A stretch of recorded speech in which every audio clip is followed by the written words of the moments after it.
was a good movie. What you think? Hey, where's your car? Sean? What happened? Sean?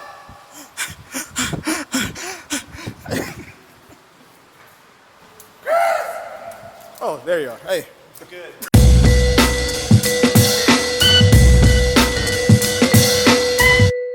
What's going on, guys? You got Chris and Sean with T3M, and we just went to go see the advanced screening to the Blair Witch. All right, Chris, what do you think? Okay, so the Blair Witch, what is it, like 15 years later, pretty much? Over a decade, yeah. The brother of the victim of the first one, the girl that's all snotting and sniveling in the first movie, her brother comes back to find out what happened to his sister, Heather. She disappeared when he was 4, and now it looks like the dude's in his 20s or 20 or no whatever. real connection that I would have had from 4 from my if that would happen to me, but for some reason he felt compelled to go like, if it would have been me, I'd have been like, well, I was 4, so. So and they think it's a good idea to go camp in the woods where all these people disappeared, of course. Mm-hmm. The cool thing I like about the movie, and I don't know, we're gonna get into full.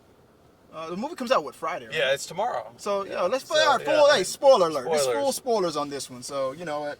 Okay, so the thing I liked about the movie is the fact that from the beginning, the person who found the tape and got in contact with the brother of Heather, and convinced him to come out there. Those guys were those guys were they were weird. The thing I loved about it, so you had a diverse class. You had 2 black people, 2 white people go out there, and then of course the person that found the footage. The second they walk into their He's got their a house, big ass rebel flag on the wall. yeah, he got the Confederate flag hanging on the wall, and that look on his face. The black dude looks. He's just all like, What really? the fuck? I mean, it's like, really? That guy was funny, like through the whole movie. So one thing that Sean, what you said when we left the theater was about the cliche, I guess, the rules for horror movies. Right. What was the comment that you made? Of course, the black dude, unfortunately, is gonna die first. No, I mean that too, but I mean the other comment, like how they follow like rule, like they broke all the rules. Or Yeah, they're that. like every time. Okay, so every time while you're watching this movie, and I guarantee you'll do the same thing. Every time you think that's a bad idea for them to do it, they're like, "Yeah, let's do that." Yeah. And so even people were commenting, "Don't do that, bitch." Yeah. You can hear the people in the theater, and they're like, "Let's split up. Let's go look for him." Yeah, exactly. Yeah. Let's go in that house. And it seems like at first, he's right. But at first, it seemed like they weren't going to do that. It was like every cliche, like, hey, we heard something weird out there. You want to go see if he's okay? And the black people were like, nope. Not doing that shit. And I was like, exactly, finally. Like, okay, they're not going to do that cliche stuff. But then, of course, you're right. After a while, let's split up. What else? I knew the black dude was going to die first because he was initially in the beginning of the movie. A lot of times, unfortunately, they do kill the black guy first. But in this one, he was talking so much shit about the legend of the Blair Witch that he was just snickering the whole first 15 minutes of the movie. You're like, he's going to go first. I was thinking maybe they weren't going to go there. But then, but he was right. Yeah, if you're the guy that's like the non-believer, your sacrifice will make everybody else more of a believer. Yeah.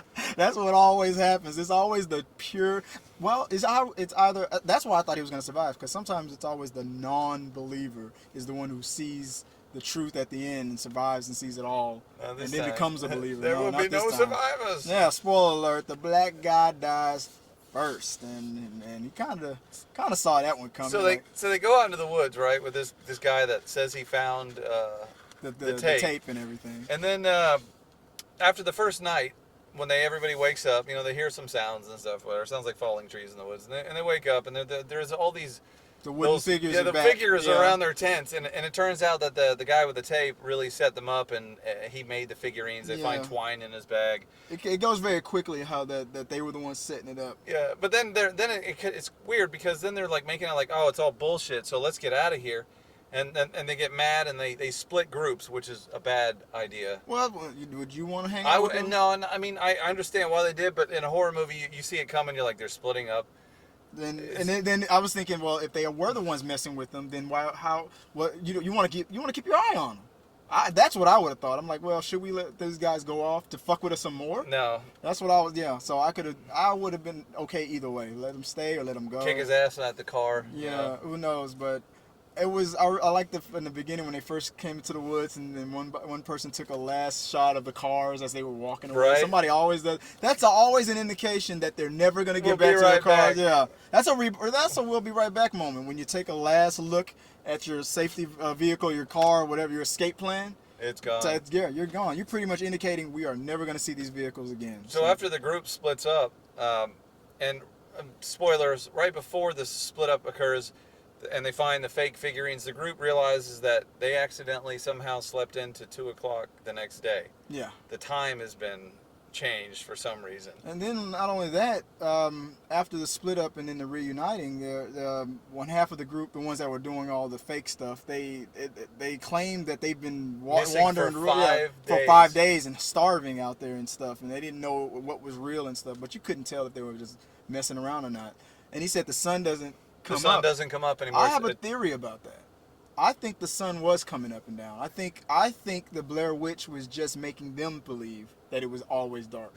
I think their clocks were right, that it was 7 o'clock in the morning, but something was just blocking it from their vision. I think they were in the sunshine.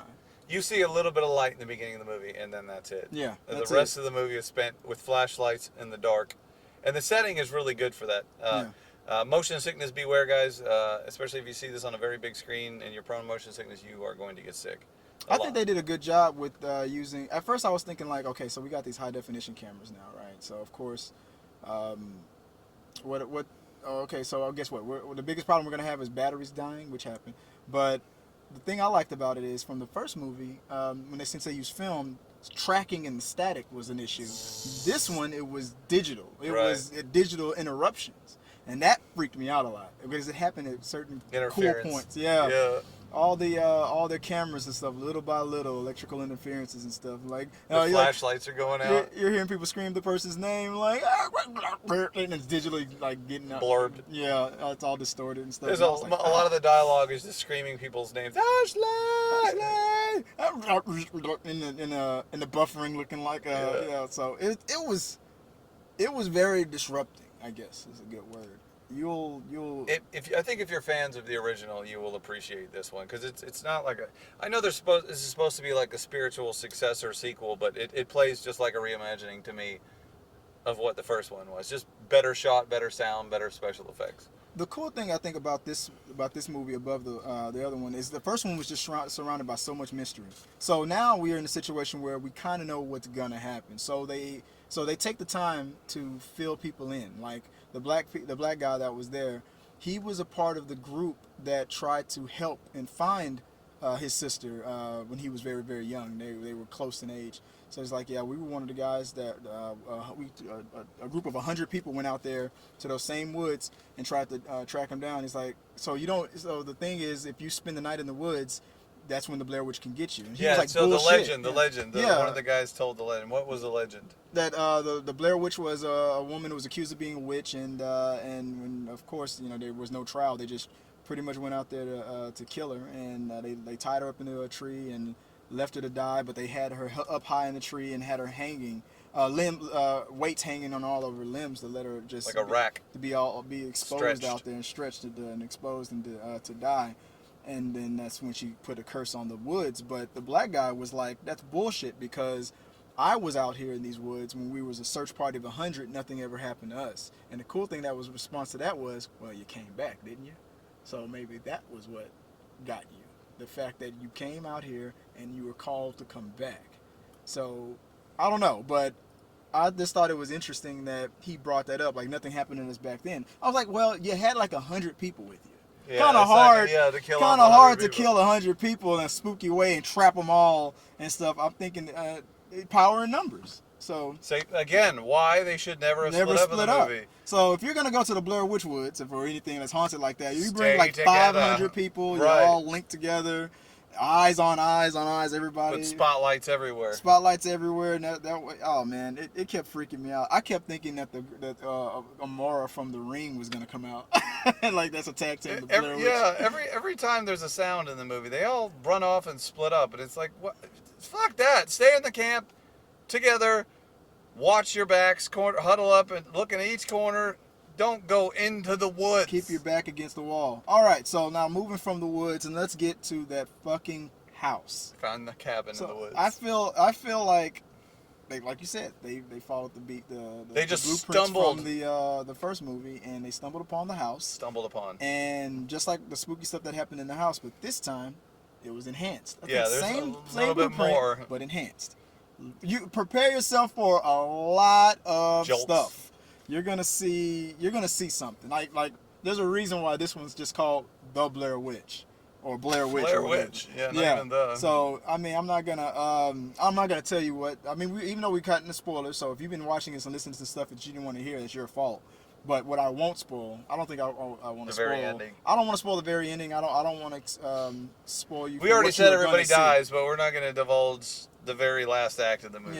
Yeah. Well, we technically didn't say that everybody dies, but you just did. So no, we did. But everybody. Well, I mean, it's the Blair Witch. I mean, what do you think is going to happen? Yeah. So we also just said that it followed the same beats from the first one. Yeah. So of course. Technically, yeah. So technically, yeah. But if you're going to see some crazy shit in that house, just be ready for it. It gets crazy once they enter the house. When they start talking about the legends of the house and whatnot, just keep that in mind for when you actually get in the house. I like the fact that they did the first person thing. They had cameras. It's very nerve wracking. Yeah. Because you only see a little bit at a time, and then you turn around and yeah. The first person stuff worked way better in this one. Because it wasn't pixelated and crappy looking like it was in the last one. And all the distortion stuff worked. It made sense. I don't know. It just fit better. It made you feel like you were the one in that room or in that house or in the woods or whatever. That first person was actually you, and that's what made it all claustrophobic. Yeah, the very end of the movie is very claustrophobic, guys. So if you don't like tight and closed spaces, you might want to just cut it off. Because it's different when you know that it's a handheld camera. You're going Lisa or Bobby or whatever. But when it was that side. Yeah, they got little Bluetooth cameras. Yeah, literally. It was like your eyes almost, because at any moment, like when you had the camera, you could just turn it to your face like, what the fuck was that?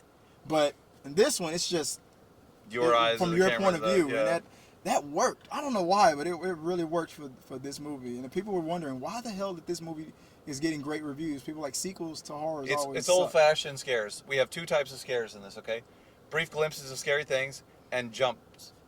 Oh, and something else that I didn't expect. I don't know what it's called, but it's something horror. It's is it gore? Not gore horror. It was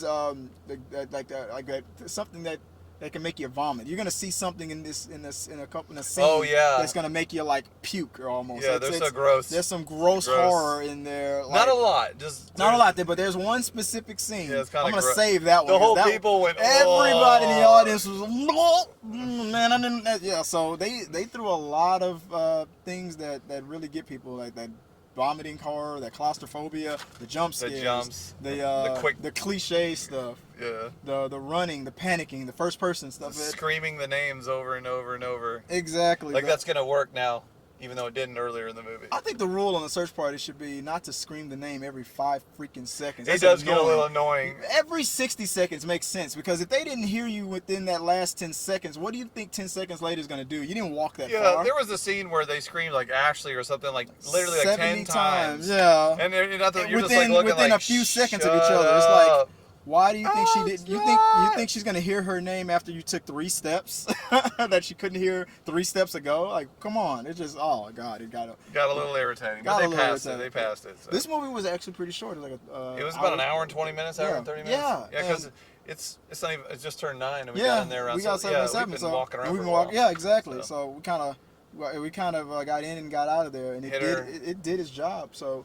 That means a lot of screenings. That means a lot, and a lot of buzz on this movie too. 2 screenings tonight too. There's a first for me, where we go to these pre-screenings where there's actually 2 theaters screening at the same time. This place was crowded. Yeah, that's a good indication of the buzz that's around this movie, and it's much deserved. You're gonna, if you were a fan of the first one, you're gonna like it. If you never saw the first one, you're still gonna like it. And I believe this movie will do its job and make people go back and see what happened in that first one. And you're gonna love both. But there's gonna be a people watching on Netflix. I'm sure there's a resurgence of people buying DVDs and watching Netflix of the Blair Witch Project. I wonder what the enjoyment rate will be. I want to talk to people. I want to talk to you guys. If you guys are one of these people who have not seen the first one, you're going to see the second one first, and then go back to see the first one. How does it work for you? Because I know how seeing the first one worked for me, and it was great. And I'm trying to get into the mindset of what if I saw this one first and then went back and saw the first one? Would it be as scary?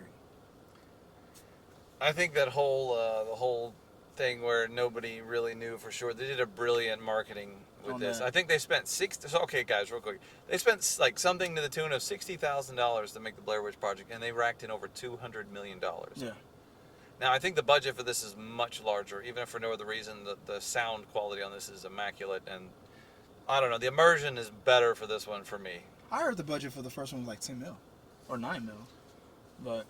That's what I heard. We're gonna look up something real quick. But I'm probably not including marketing on that. That's true. But I don't think that was heavily marketed because I think a lot of word of mouth got around about found footage. I think they just did a few commercials on it about we found this footage. So we're not gonna fall for that again because we know what happened in the first one. So okay, you were right. It was a total of 60. It was on a budget of $60 million before marketing. No, that's 1,000. 60,000. Yeah, 60,000. I was like, I knew it wasn't 60,000.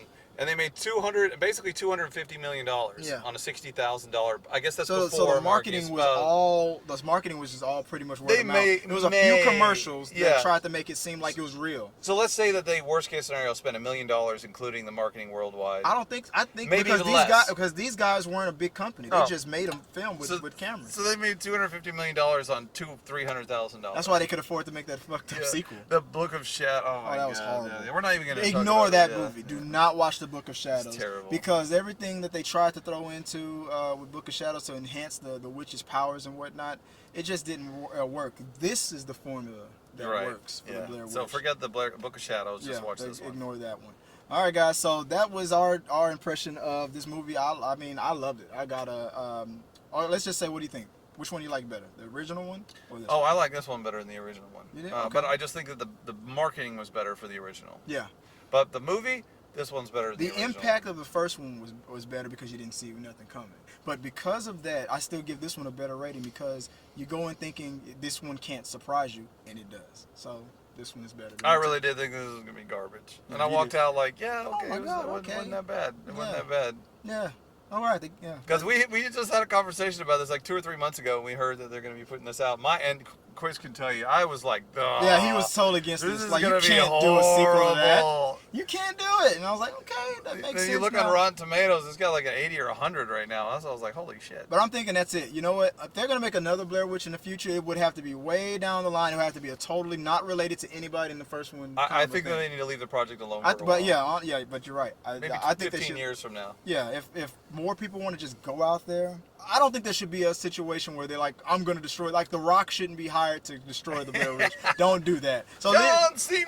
I think this is the movie where you can't, like Jason, you can't defeat it. You can't, yeah. I think this should be the kind of a movie like that. That's what I like about this. You can't defeat it. So just don't stay go out of the woods. Yeah, we agreed on that. All right, guys, comment. Let us know what you guys think. Appreciate you guys for watching what we do and enjoying our comments, and hit the like button if you liked it. If you didn't like it, just hit the like button. So hit the subscribe button if you haven't already become a subscriber. We give away free movie tickets. We give away free movie tickets, and we also give away free movie tickets. So we're also doing some other things coming down the pipeline. Just to let you know. Stay tuned. We're going to let you know what it's all about. Right now, we're keeping it on the down low. That's the only thing that's on the down low around here. So until next time, this is Sean Malloy, and I am getting the hell out of here because it's spooky. Later, guys. Till next time. And we're still recording.